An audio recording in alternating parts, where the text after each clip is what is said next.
politely asked me to come and just share some words about me, my journey, everything I've been through. And obviously, I'm black, and obviously Black History Month, and I'm Jamaican. Yeah, my name's Kofi, but actually I'll get into that because a lot of people, when they hear my name Kofi, they're like, oh, is it African, is it this? But my name's Kofi. I was born in Birmingham. I'm not from up north, like you guys. And yeah, single parent family, just me and my mum. Grew up in Aston. For people who know a little bit about Birmingham, inner city, so Aston's kind of like, probably closer to say like my side. Do you know what I mean? Like my side, mum's side, it's kind of like that. And yeah, being from a single parent family, as you can imagine, young black boy as well, it can definitely be some challenges, and when you've got a nice, tight-knit family, they support you and stuff like that. But being a young male, you kind of got to be raised by yourself, and we know how it is. Parents don't necessarily raise children now. It's more so streets, schools, stuff like that.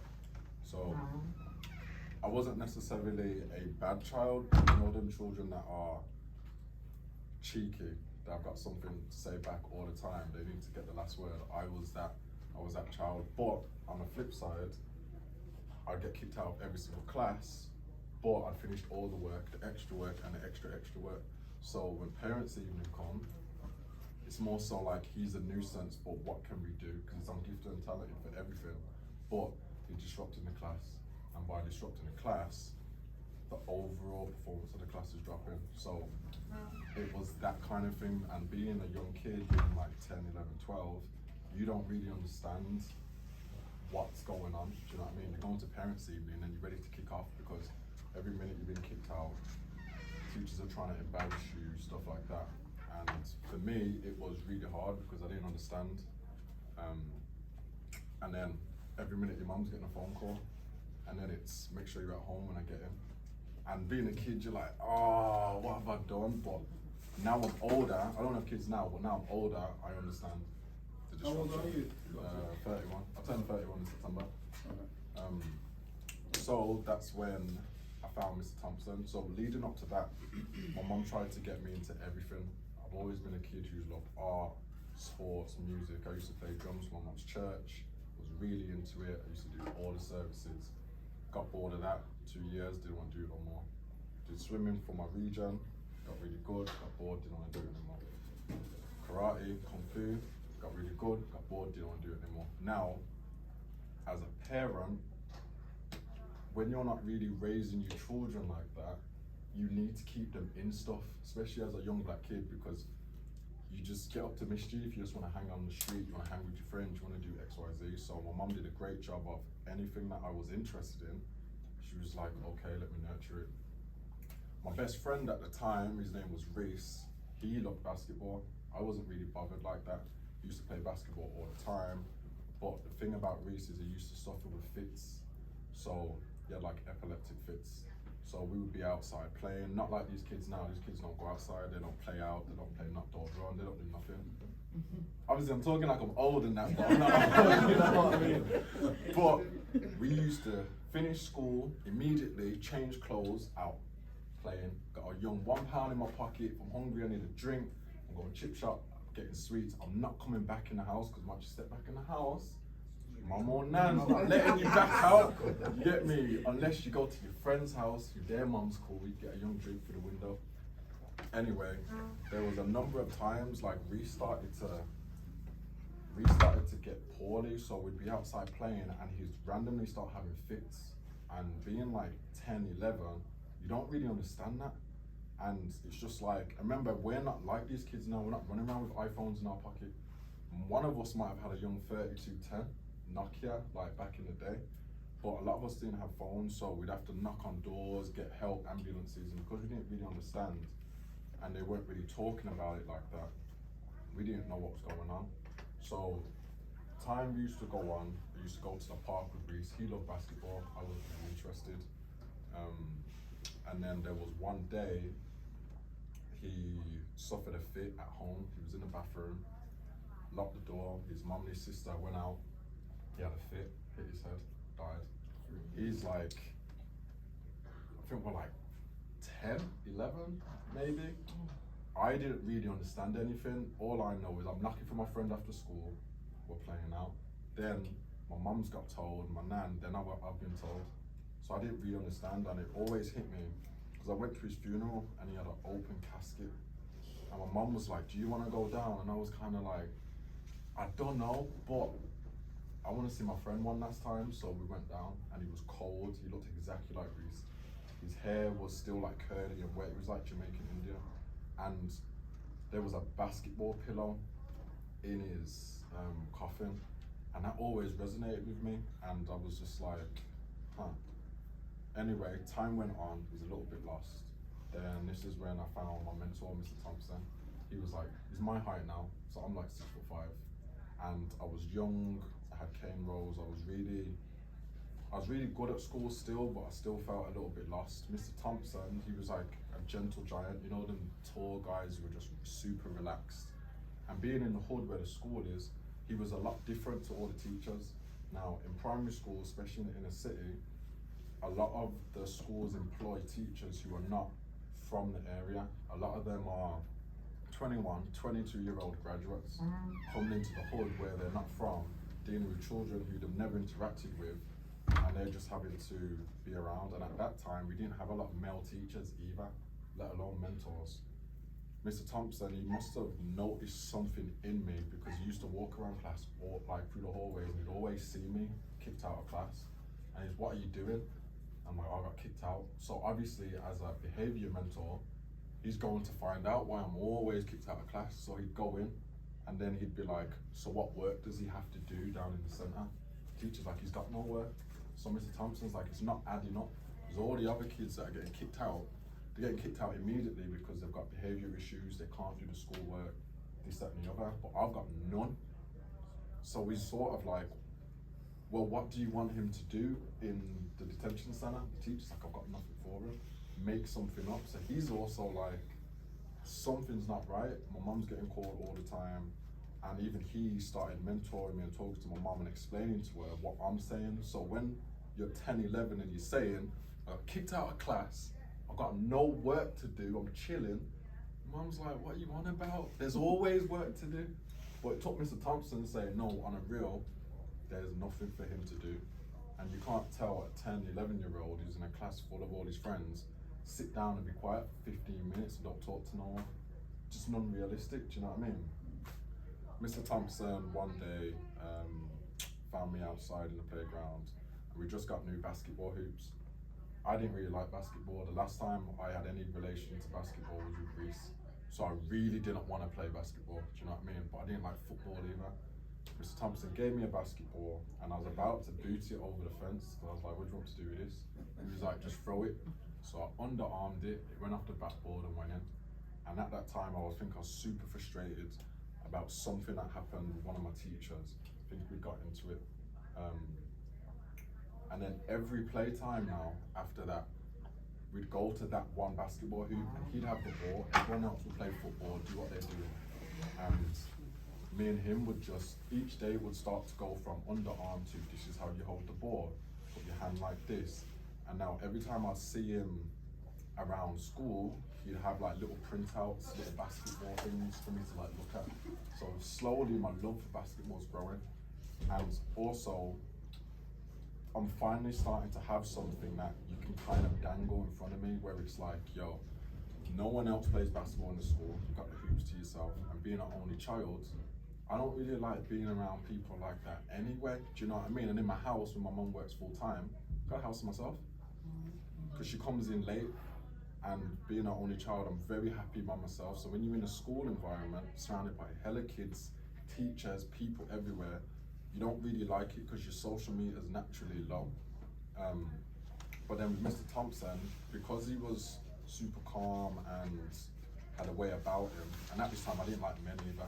So being an only child, single parent family, you either a mommy's boy or a daddy's boy, do you know what I mean? Especially if they don't get on like that.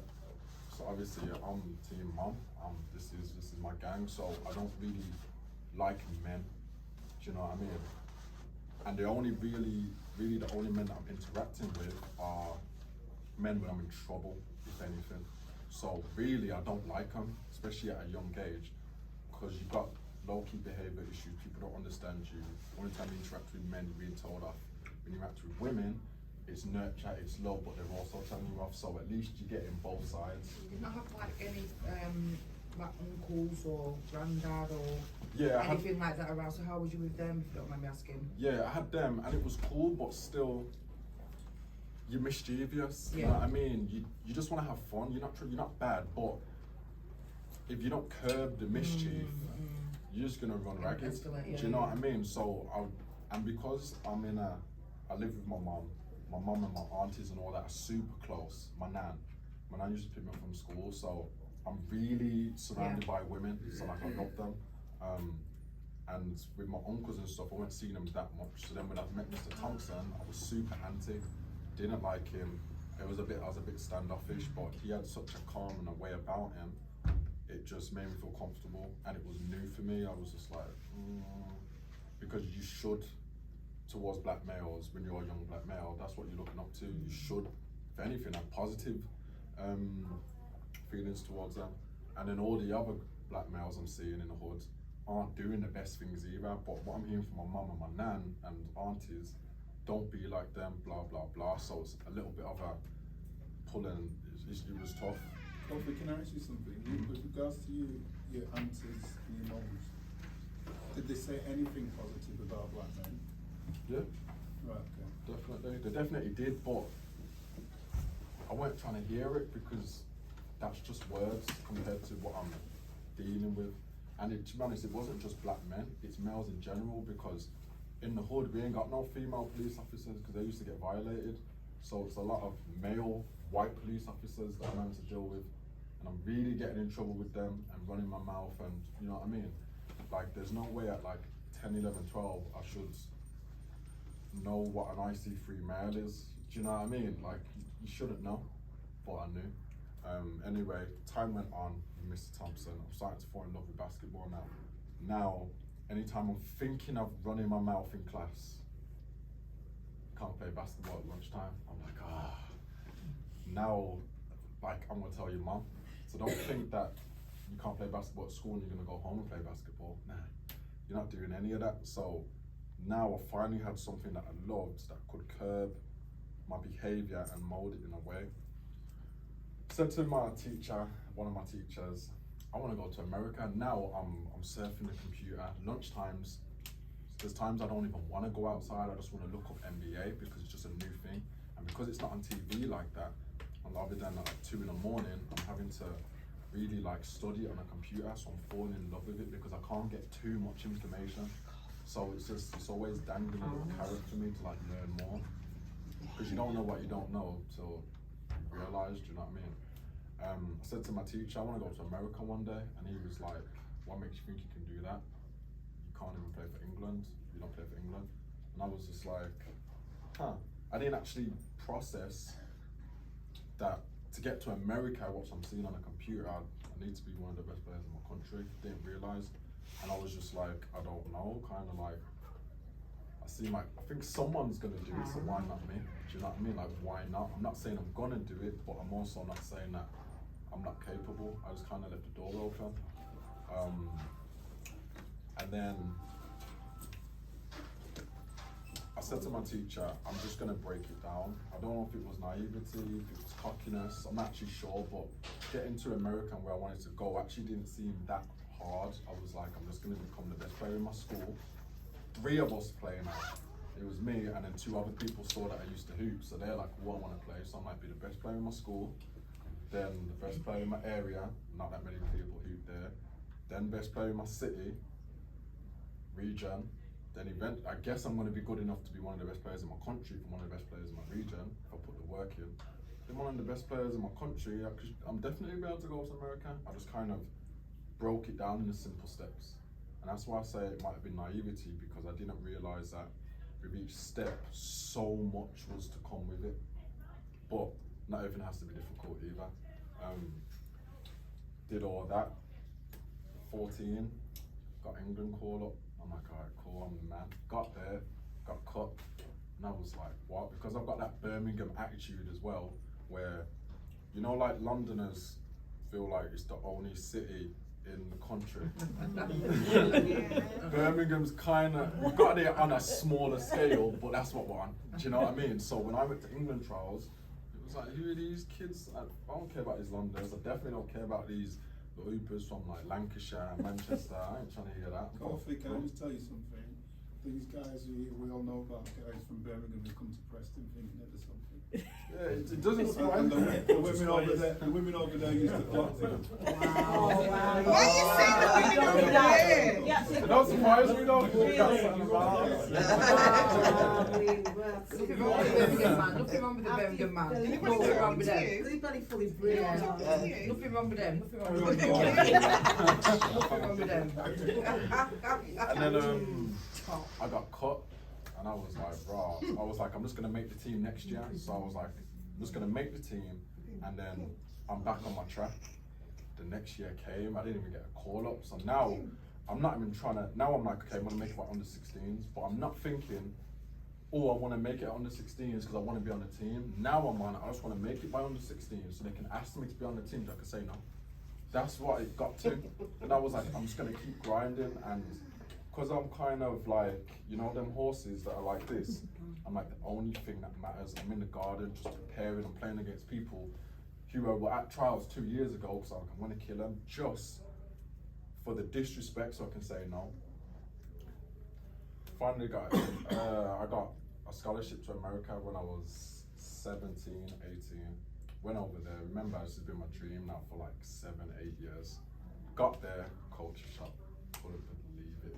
But that's where it comes to, you don't realize there's different types of black people until, because I'm black British, but I'm just rolling around like I'm black. You see, and obviously I've gone over there, I've got my tattoos, blah, blah, blah. I've got to America now, and before they've heard me talk, they're like, oh yeah, he's just from another state, he's American. They hear me talk, they're kind of like, you talk funny. Then I'm like, yeah, because I'm not American. They're like, what? Now if you think, Londoners think that there's nowhere else, Americans are on something else. Like, it's unbelievable. So I'm over there by myself now, 3,000 miles away, and I'm in like a black part of America, and it was tough. And the worst thing is, what I tell a lot of kids now is, be careful what you wish for, because you just might get it. Like, there's one thing wishing for something and not getting it and having to deal with that stress, but you see, if you wish for something and you get it, that whole fantasy and that bubble that you had, it usually ain't like that, because when you think of a dream, you don't think of it in a realistic way. You're not thinking of the negative sides that you might have to deal with, your emotions. You're just thinking it's gonna go there, everything's gonna be perfect. Like, I wasn't even thinking of, like, my birthday is in September, basketball season is from August to May. When I'm dreaming about going to America, I'm not thinking, oh, I'm not gonna see my mum on my birthday, I'm not gonna see my friends. Christmas, nah. New Year's, nah. I'm not thinking about all of that. In 7, 8 years of living my life, I'm not thinking, when I finally get my dream that I've been killing myself for, that that's something that's probably gonna knock me back. And the worst thing is when it's your dream that you've been wanting, that you've been working for, you don't really get that sympathy from people, because they're kind of like, I didn't tell you to go America, do you know what I mean? So it's a very lonely feeling. Did high school, it was wild, super wild. It was one of the top 25 schools in the country. So I've gone from, remember I wanted to be the best player in each level, I've now got plopped in America, and we all know, like, America's America, but I'm at one of the top high schools in the country. It's not like I've just gone to being, the size of England can fit in like some of these states in America. Yeah. So now I'm at one of the best schools in the whole country. So the level of competition, I've been going like this, but now it's come like this. And you don't have a lot of time. You're having to deal with 7-hour time difference. The food's funny. You know what I mean? Like, I'm Jamaican. Remember, I've been living at home. I go to my mum's, I go to my nan's. I'm getting dumpling, I'm getting this, that, and the other.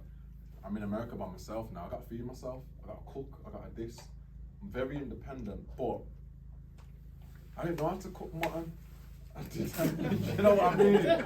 And when you're struggling and you're just far away from home, sometimes a home comfort is what you need. Even like a young hug from your mum every now and then. You're not getting any of that. So that really made me grow up. And then on the basketball court, it's very dog eat dog. Like, I've always been known for having an American type mentality, but that's compared to like Europeans and English players. It's different when you've got Americans with their American type mentality, because a lot of them actually come from nothing, especially the super talented ones. They really come from the bottom. And what I realized as well was, it's kind of like football over here. You're putting a football in their crib. I started basketball when I was like 11, 12. I was like 18 when I was there. It's like 6 years. I'm competing against these Americans now. I'm like, how long you been playing? They're like 18 years. What? They're like, yeah, that's the only thing I know. So that was when I realized that I'm so far behind. No matter what I do, I can't make up the years, because I literally didn't even know the sport existed. Like, what can I do? I'm gonna have to find a way to catch up and compete somehow. So that's when I just kept working, and I started studying players. And I'm humble enough, if I see a player who's really, really good, I'm studying him, because I ain't got time to have the ego. Do you know what I mean? Like, I'm like 12 years behind. Did all that. Finally got a scholarship to university. I'm playing, and now I'm in rural Arkansas. Now, anyone that knows that place, it's like redneck county, racist, it's mad. I had a coach who came from the army. He was tapped. He was absolutely tapped. I'm playing, everything's going well. I didn't really like where I was, actually hated it. But I'm like, all for the dream, I'm trying to make it pro. Now, what a lot of people don't understand is, when you're an athlete and everyone's counting on you as well, you don't realize the pressure, like the imaginary pressure of, you've gone all the way to America and you're not feeling it. It's not the dream that you wanted. You don't want to be there anymore. Everybody back home is like, you're the one that was going to make it. So you're like, I can't even come home for me, because if I'm coming home, I'm letting down everybody else. You come home in the summers, you go to church with your nan. Oh, it's America, blah, blah, blah, so proud, so proud. You see how her face lights up. You're like, I'm gonna have to firm it. Even though you hate it over there.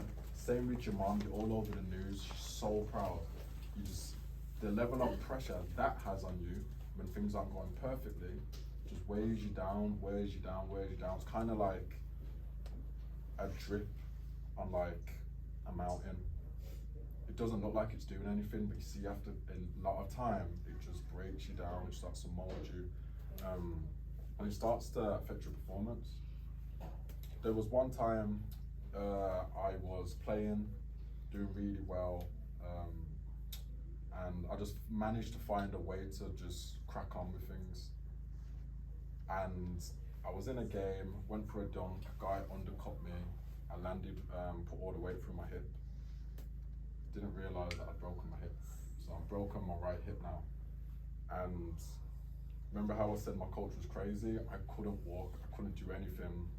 I'm looking at my leg and I've got pins and needles, I can't feel my leg at times. And it's wild, because you know, if you've ever slept on your arm and you wake up in the morning, you're like looking at your arm. It's there, but you can't feel it. That is how I felt with my right leg. So the level of pressure and stress I had, because I'm 3,000 miles away from home. And as men, we think everything's banter. So I've got a group chat with all my friends that are back in the UK, and I'm trying to tell them what's going on, but because as men, we're not really taught how to like help each other, especially like our emotions and stuff like that. The only thing you know what to do is turn it into banter. But this ain't banter for me when I'm 3,000 miles away from home, by myself, broken hip. Like, my dream of the last like 15 years is like hanging in the balance. And I'm like, but I'm also having to go to class. I'm having to do everything. I'm still having to like act like nothing's bothering me, but really I've literally my whole life's up in the air. Coach said to me, if you don't play, I'm sending you back to England. Now, this is the same guy that's telling me, yo, I love you, care about your degree, you're a student athlete, student first. I'm like, what? I'm like, what do you mean if I don't play? I'm like, bro, I can't walk. But he's like, you're being soft, blah, blah, blah. I'm like, I'm gonna kill these keys. And our practices were so intense. I think it might have been from being run down. Our practices were so intense. We used to have to get a gallon of water in the mornings, fill it up, and have to drink a gallon in like 5 hours before practice. Because we'd be in practice and I'd see players pass out, full body cramps, running sprints, and 4 hit their head. Hospital, 4 days, IV drip. So I'm like, that ain't happening to me, there's no way. A gallon of water, I think it's like 5.5 litres, 6 litres, something stupid. Jamie Oliver's telling us to drink 5 glasses a day and you're good. So that much water is unreal. You're having to, literally you go on toilet like every 30 seconds. So how are you supposed to be in class focusing on the work? Your notes are looking crazy because every minute you're dead and you're not dead and you're dead and you're dead. You're having to get notes from other people. That level of stress from all areas is just piling up, and obviously you're having to perform. And the level of pressure I had on myself was, I'm making it pro. So I need to perform as well. A lot of other players were like, I'm gonna see what happens, but I'm such a perfectionist that if I miss a shot, I need to know why I missed. So I've had many games where I've gone 10 for 11, I've missed 1 shot. It's probably a crazy shot that probably had no business making. I literally don't remember the shots that I made. You couldn't, like, right after the game, I couldn't tell you. I used to stay after games, especially home games, everyone else would go to parties, the club, blah, blah, blah. I'm on a shooting machine, watching practicing the 1 shot that I've missed. Like, say I didn't just have a great game, I'm in newspapers, blah, blah, blah, but my brain's just like, I've got to be perfect because I've got to make it. Anyway, I've got broken hip, decided that I can't go back to England because I'm going to be seen as a failure. No one cares if you're going home injured. Do you know what I mean? Oh, you broke hip, yeah, it's all right, I get it. No one cares, it's just going to be, oh, you're going to hack it. And I was not having that. I was not letting that happen. So I came up with, I came up with a method of me just being able to get through the day because I knew I was gonna have to practice, I was gonna have to play.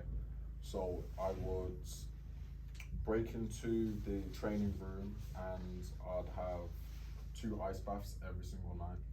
I would do my homework in the ice baths, I would stretch, I would roll, just because I knew once I went to sleep, the next day I needed to be able to function, because if I didn't do all this in the nights from like 10 p.m. to like 2 a.m, I wasn't gonna be able to walk in the morning, but I'm still gonna have to practice, I'm still gonna have to play.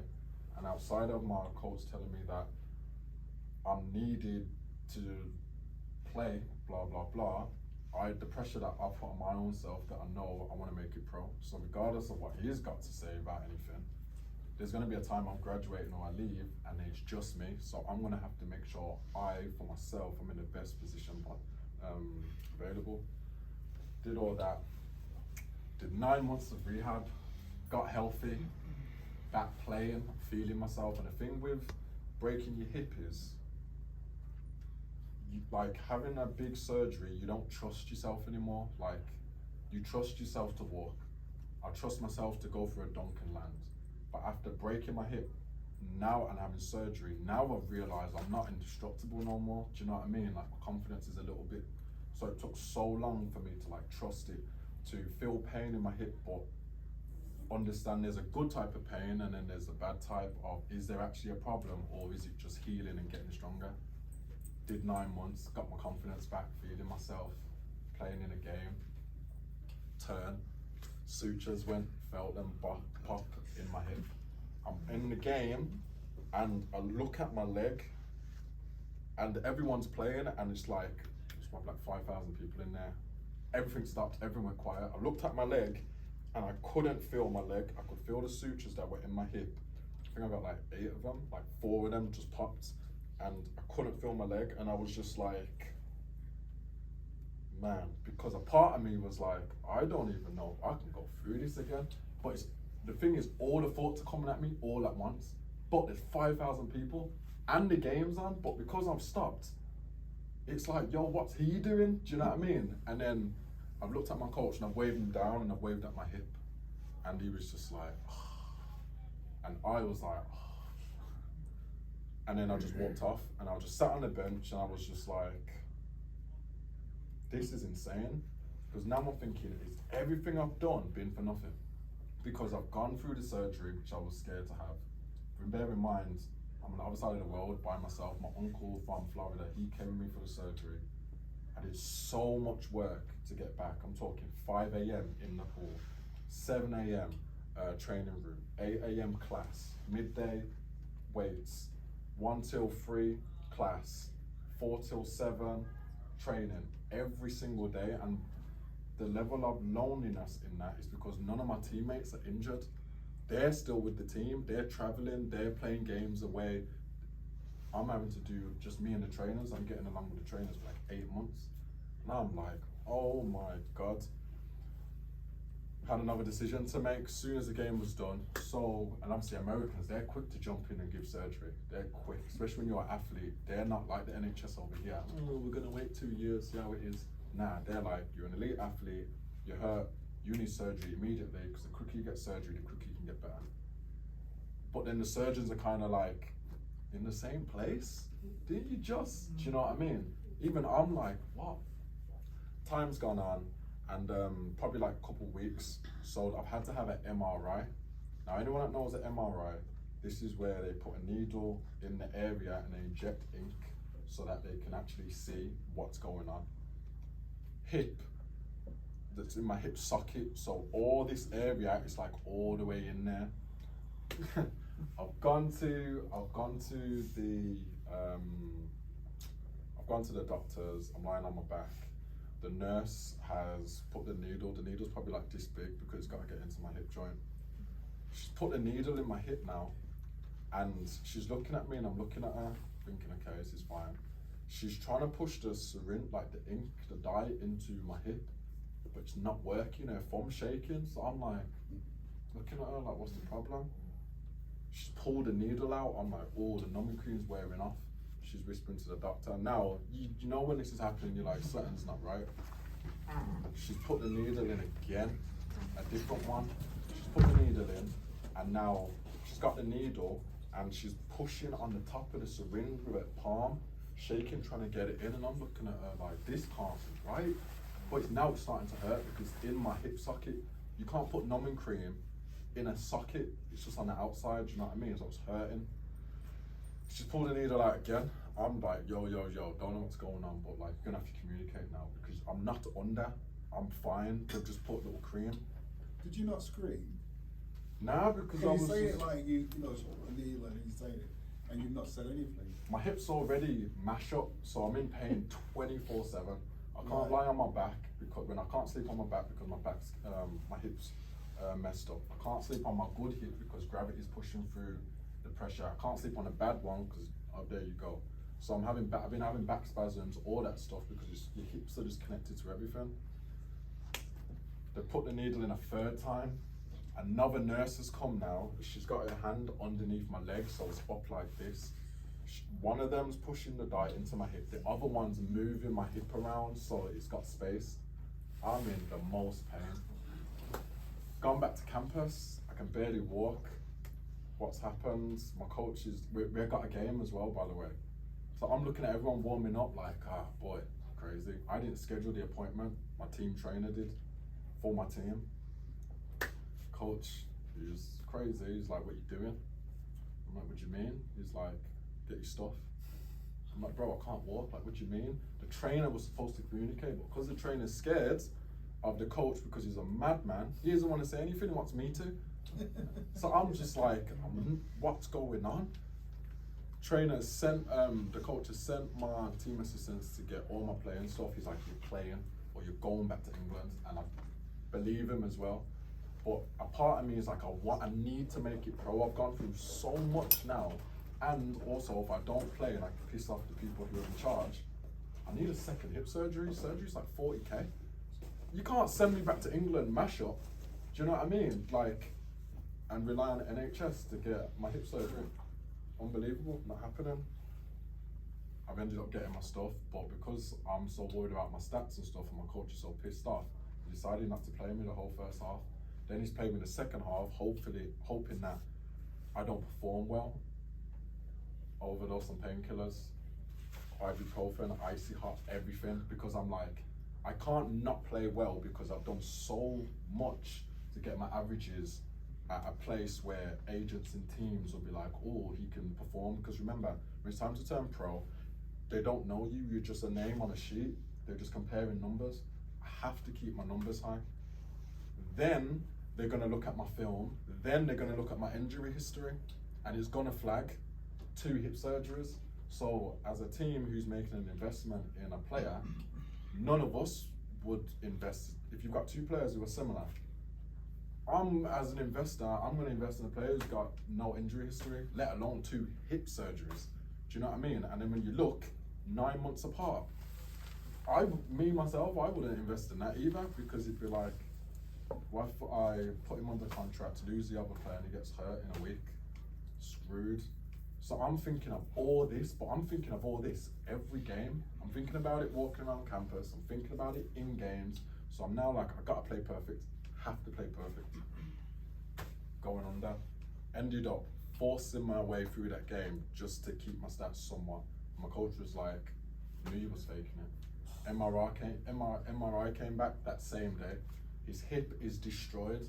The doctor said, and it's the doctor who came up with the actual keyhole surgery, he was like, your hip's basically like a shoe with stones and like razor blades in there, and you put your foot in it barefoot, and it's like it's just shredding away your cartilage, shredding away your labrum.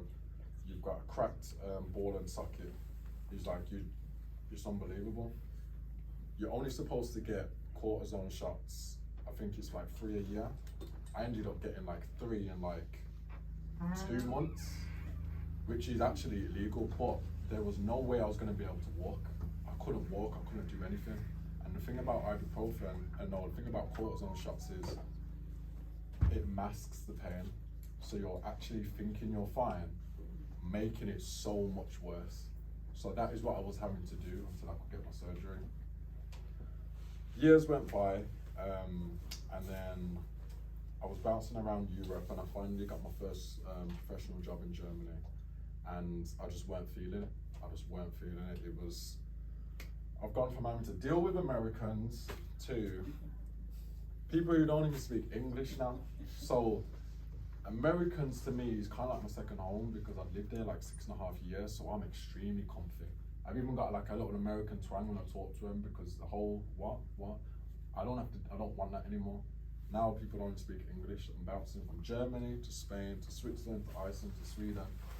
Just a nomad. I'm living out of 2 suitcases, a backpack, a duffel bag. Like, it's real nomadic life, do you know what I mean? And a part of me was just like, is this what I want? I don't know, but it's kind of like breadcrumbing in terms of there's a lot of positives, but there's a lot of negatives. You're missing birthdays. Like Christmas to me now, New Year's doesn't mean anything, even my own birthday, because it's basketball season. I got enough money to buy what I want. If anything, I just want to have a family meal for my birthday. That would mean a lot more, because you get to that stage after 13, 14, 15 years of money don't mean nothing now at this stage. Do you know what I mean? Like, maybe at my nan's 80th birthday party, I got a game, or I'm in America and I'm having to like be on FaceTime for something that literally money can't buy. Do you know what I mean? Like, it was all of that. I was just like, I actually didn't think about this when I was young.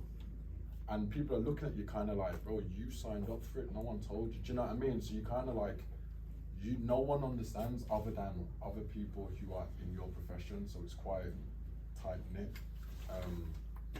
And then when I was 27, I got a call up to England, and I was like, about time. You know what I mean? About time, because remember, the last time I did the England thing, it's like under 14 when I got cut. This time, it's England Commonwealth Games in Australia, Gold Coast. And that was the first time I got my England jersey. Now, all the other players, they been got their jerseys. They were just like, oh, it's just another jersey. Yeah, Commonwealth is fun, but it's not your first one. But for me, it was my first one, but no one knew, because I've done so much throughout my career, no one knew it was my first one. But I knew what I'd gone through. Do you know what I mean? No one was saying, oh, he's a good player for having one hip. They're like, yo, he's a killer. He's one of the best players in the league. He's one of the best players in the country. And it's different to being one of the best players in the country when you're a junior, to being one of the best players in the country when you're an adult, when you're grown, because it's free for all now. I mean, I'm competing against 35-year-olds, 21-year-olds. If you're good, you're professional. Only thing that matters. You got players who have played all around the world. So for me to get that, I was just like, yeah, man, do you know what I mean? Because I'd feel my scars sometimes and be like, oh yeah, I've got one hip and I'm still killing everyone. Do you know what I mean? Because they don't know the work that's gone in. They don't have a clue. Got to Commonwealth and performed so well. I was one of the best players in the tournament. I was just in my element, and the thing about the Commonwealth and how important it was right before that I was going to quit basketball. Probably like 2 months before, I was like, I'm done. I don't want to play anymore. I'm over it. I actually don't care. I got to the point where I don't care what people think. Think what you want. Do you know what I mean? You know, when you're actually tired, you're not ranting and raving, you're like, nah, I'm done. It's more so, do you know what I mean? Just nice, calm, and just, yeah, I'm finished. Like, it's not for me. It was a saving grace getting the call up to England, and performed so well. So proud of myself, and everything was good. But it was a temporary good. What I didn't realise was it was kind of like a quick high, because Commonwealth is just a multi-sport tournament. It's kind of like the Olympics, where it's like every 4 years you just go and do it. But then you're back to real life. You're back to nomad. You're back to backpacks, suitcases, traveling, the BS of professional sports.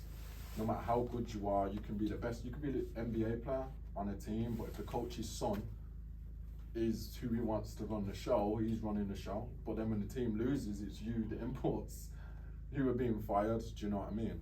I've had seasons where I've been in Switzerland, then I've got cut, then I've been signed in Iceland, then I've got bought out to go to Sweden.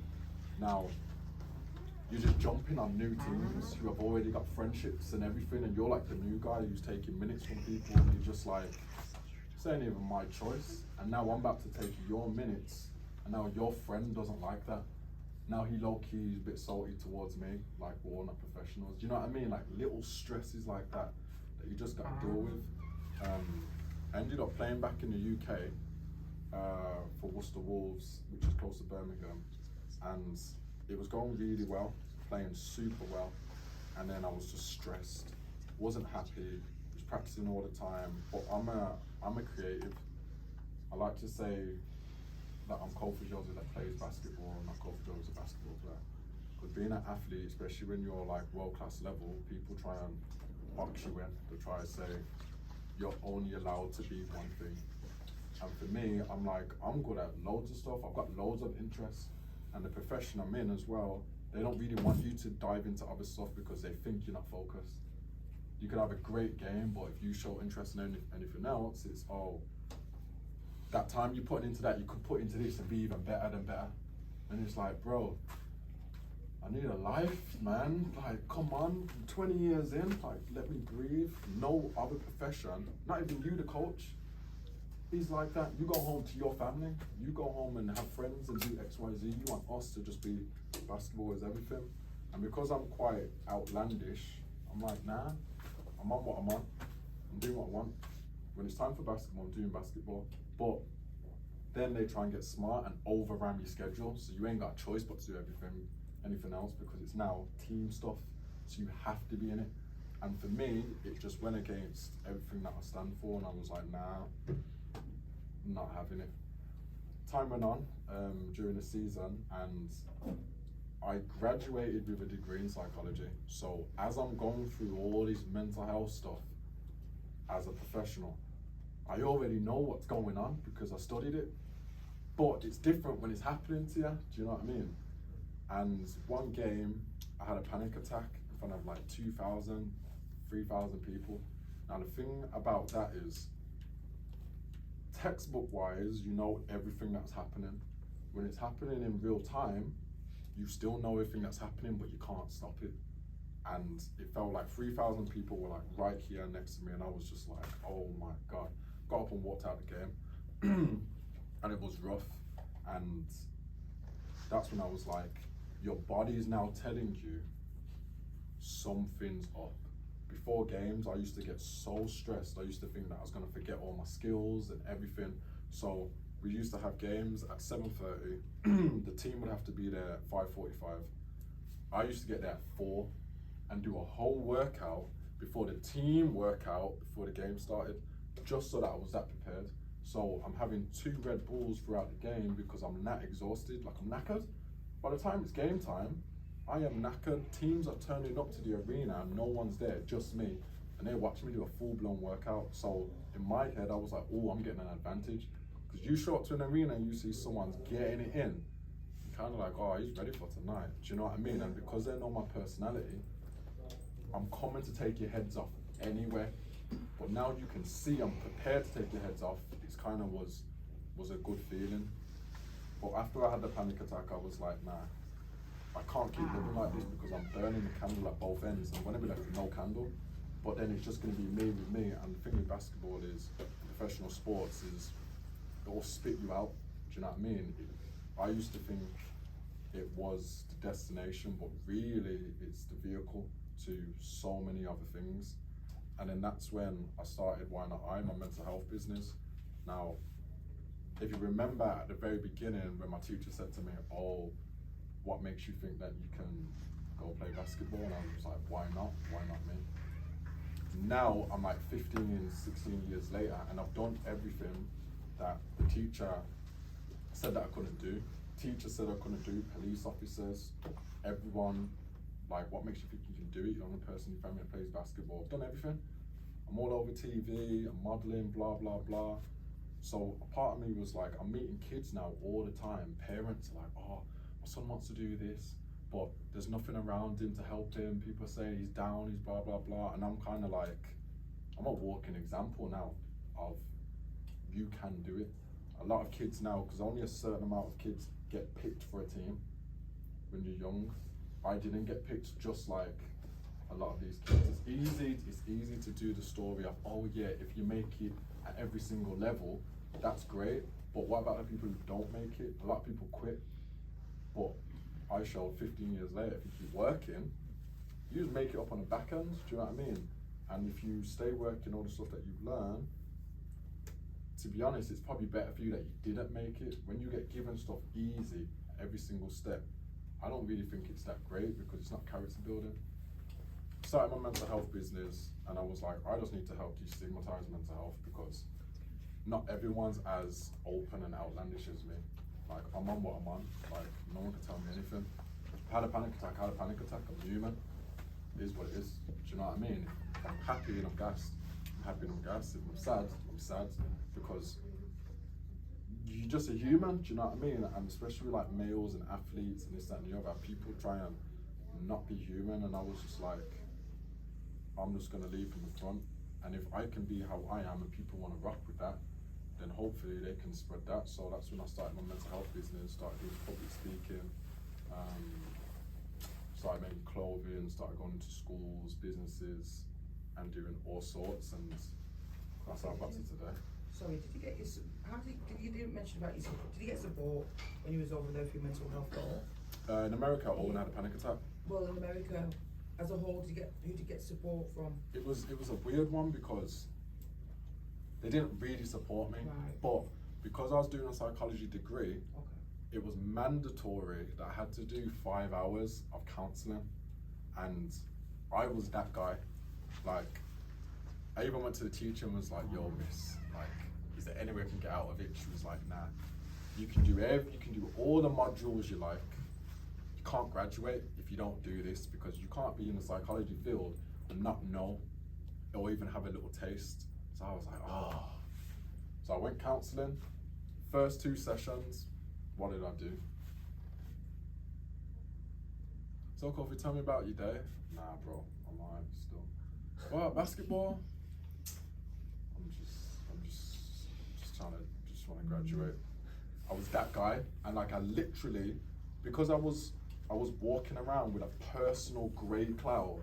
Like, it was sunny in Arkansas, but you know when you're like depressed and like stressed, you've got a personal grey cloud that's just raining. Do you know what I mean? I felt like I had that all the time.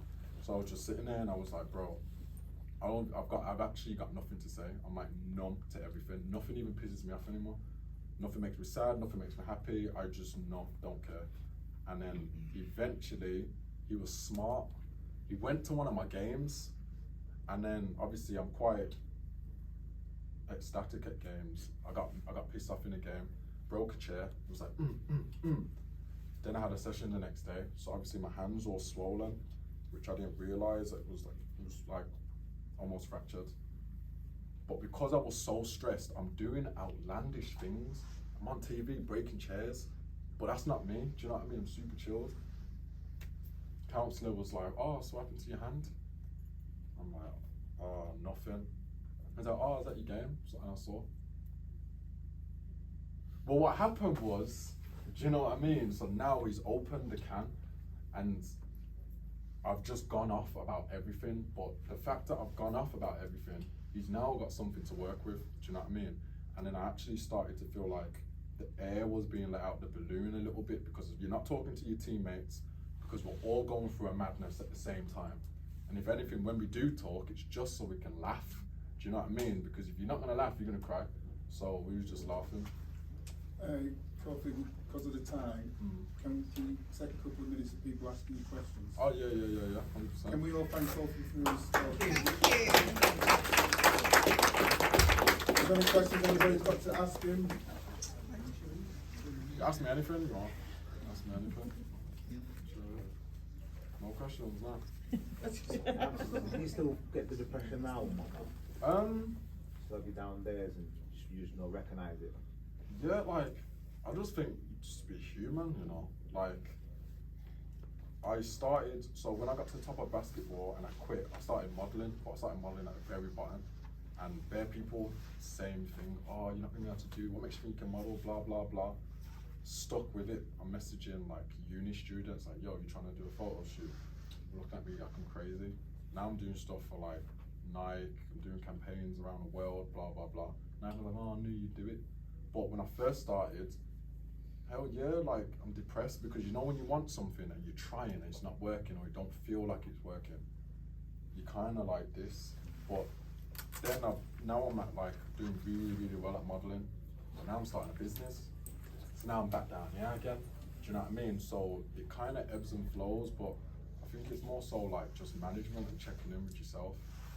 Yeah, just that's what was your motivation though, to keep to when you were feeling like people was pulling you down, what was your motivation to carry on? Proving them wrong. Yeah, I love proving people wrong. I love it, but I think everything kind of stems from my mum, you know, because like it's just been me and her. Now I'm older, and I've got friends who've got kids and stuff, like single parent mums, and it weren't like my dad was like sending bread either, where it's like, okay, I'm not involved, but you guys have got it. It was really just me and her. Now I'm like, bro, do you know what I mean? Like, how she did it is wild. So I'm just kind of like, I'm proud of me, but I'm like proud of her. So I'm kind of like, if she can do that, then I can at least do something. And I kind of have that mindset with everything that I start. Yeah, I've done really well at basketball, but then it's not about having that mindset when I'm doing really well. You need that mindset when you're doing at the early stages, do you know what I mean? Just to keep going. It's easy to keep going, everything's going well. But it's not easy to keep going when you're kind of walking in the dark like this, do you know what I mean? And I think I try and remember that each time. So, just last question. Your father, no relationship with him at all?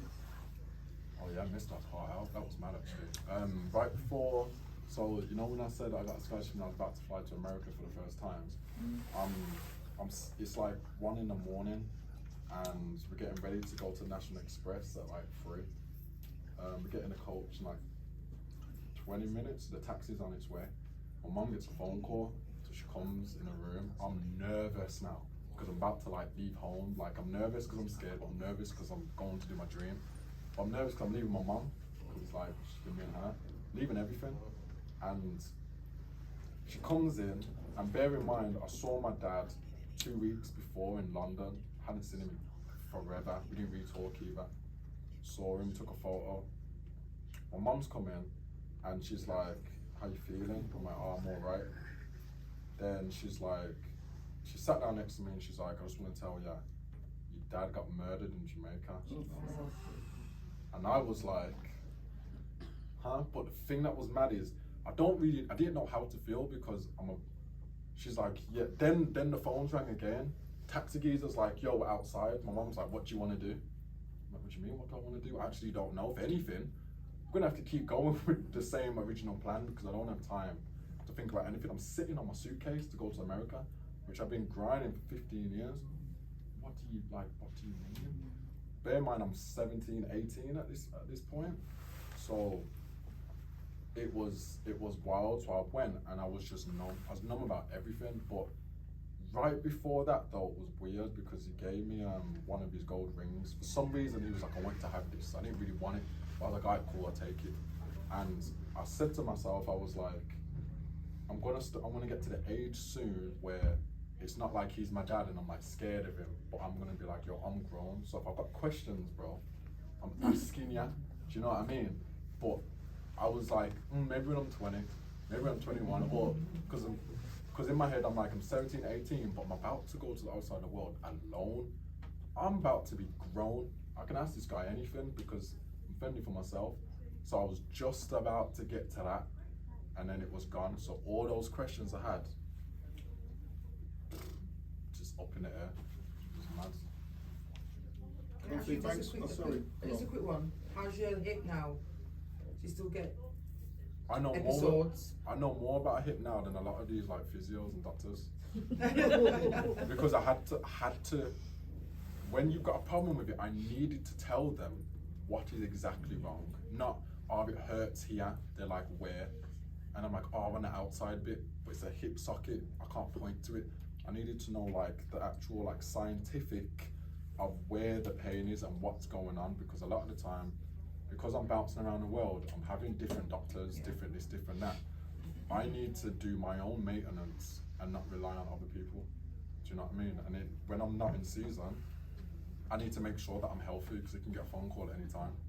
So, yeah, my hip's pretty good now, because I know how to maintain. Is it a hip replacement or is it just? He said to me that I needed a hip replacement, so just before I graduated, like a week before I graduated, the doctor said to me, I got a last checkup, and he said, your hip's torn again, you need a third surgery. And I was like, what? And he was like, yeah. I'm like, I'm about to turn pro in like a month and a half. You know the rehab's 9, and I'm flying back to England, but like, what? And like, I sat there and I just cried because I was just like, oh, a third one. And even the doctor was like, it's recommended you don't go into anywhere 3 times. And if you ever want to play with your kids when you're older, I wouldn't pursue professional basketball.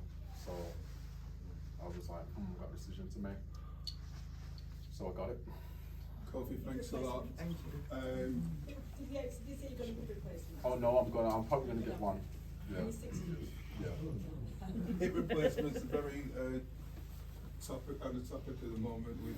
Oh, are they? And I know why Janet was asking if your hip was all right, but that's a different story.